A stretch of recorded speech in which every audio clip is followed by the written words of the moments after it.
Hikmet takohet me Alilin për t'i treguar se armiqtë e vërtet janë familja e saj. Përfshirë edhe vëllain e saj nga babai Tasinin.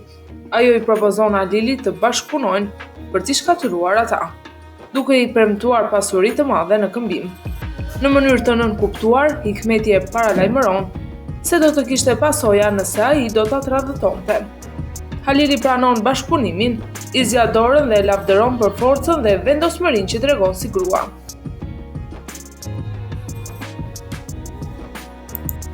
Prokurori i jep urdhër që Xhihan të transferohet në burg. Bejamin dhe Harika i ofrojnë mbështetje dhe Bejamin e siguron Xhihanin të mos shqetësohet për Melekun, sepse ai do të kujdesej për të. Xhihan e falenderon për mbështetjen dhe fjalët e mira. Bejamini, duke vënë re pëlqimin e Harikës për Nazimin, i thot asaj se Nazim është një djalë i mrekullueshëm dhe se çdo vajzë do të ishte me fat pranë tij. Siç duket, Harikës i pëlqejnë fjalët e Bejaminit në lidhje me Nazimin. Pasi merr lajmin nga Bejamini se Xhihan është transferuar në burg, Melek e shqetësuar telefonon menjëherë Tasinin për ndihmë. Tasin e qetëson duke i thënë të mos shqetësohet, sepse ai beson në pafajësinë e Xhihanit dhe do të bëjë të pamundurën që të dalej nga burgu. Xhihan pritet ngrohtësisht nga të burgosurit e tjerë në burg. Ata i ofrojnë ushqim dhe çdo gjë që ai ka nevojë. Xhihan mbetet i surprizuar nga mirësia dhe sjellja e tyre. Tasin shkon në vendin e ngjarjes së atentatit dhe përpiqet të rikujtojë momentet kur u qellua. Për një çast, ai kujton imazhet e asaj dite dhe kupton se ishte pikërisht turproja e tij, ai që e kishte qelluar. Melek e shqetësuar për Xhihanin, shkon në burg dhe i sjell ushqime, duke këmbgulur që t'ia dërgojnë menjëherë burrit të saj. Xhihani kërkon Melekut të mos shqetësohet për të dhe i premton se do të dalë sa më shpejt nga burgu. Për t'ia ndryshuar humorin, ai i tregon një ngjarje nga fëmijëria e tij. Melek, duke qeshur, i thot se e do shumë dhe se ndihet me fat që e ka pranë vetes një burr si ai.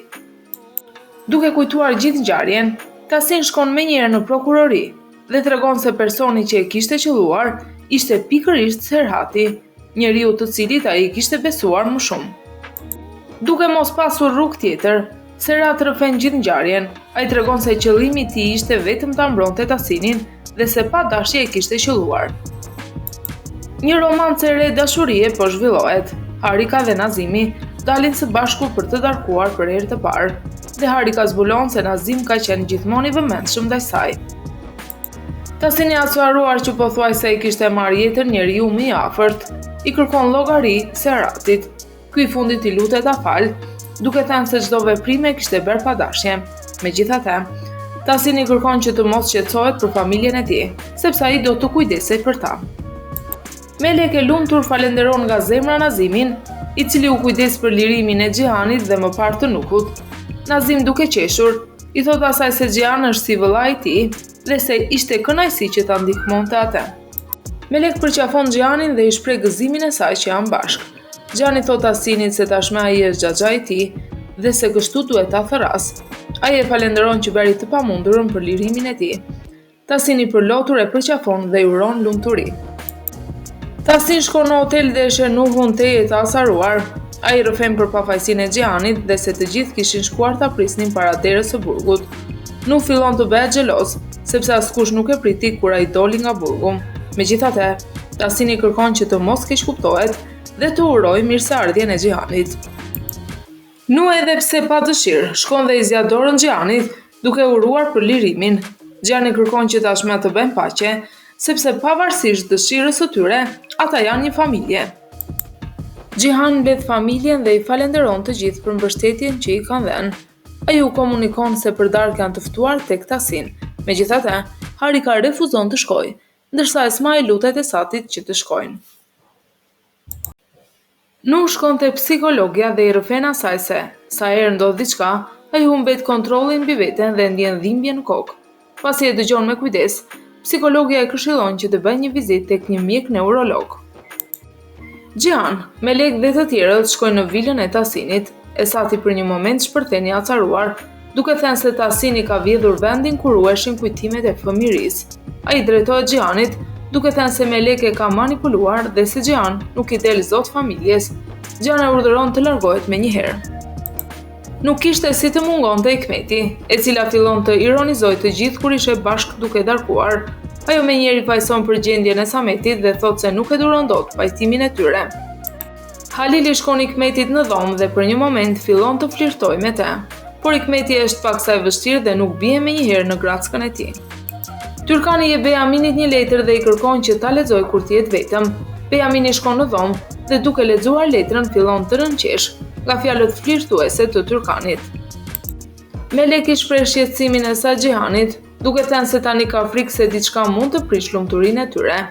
Xhihani kërkon që të mendojë vetëm për ardhjën e jetë të fëmijës së tyre dhe për gjithë lumturinë që ai fëmijë do t'ju sjellë. Nui i shpreh Sumrus shqetësimin dhe mërzitjen e tij, duke thënë se Sevilaj ka hequr dorë prej tij dhe se nuk e dashuron më. Por Sumru mendon ndryshe dhe e këshillon që së pari të merret me veten, duke thënë se Sevilaj do ta pranojë.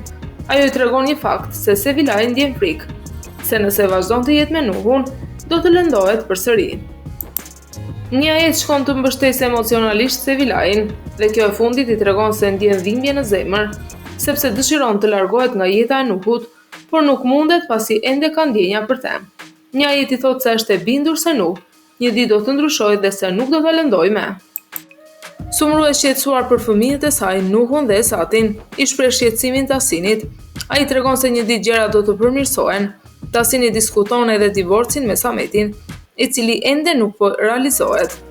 Sumru i thot se ka dëshirë që të realizohet sa më shpejt, që ata të mund të jetojnë lumturinë e tyre lirisht. Bejamin shkon në hotel ku e pret Tyrkan, e cila është zbukuruar vetëm për te. Xhanan kur të mësoj për tradhtinë e Bejaminit, si do të reagojë ajo?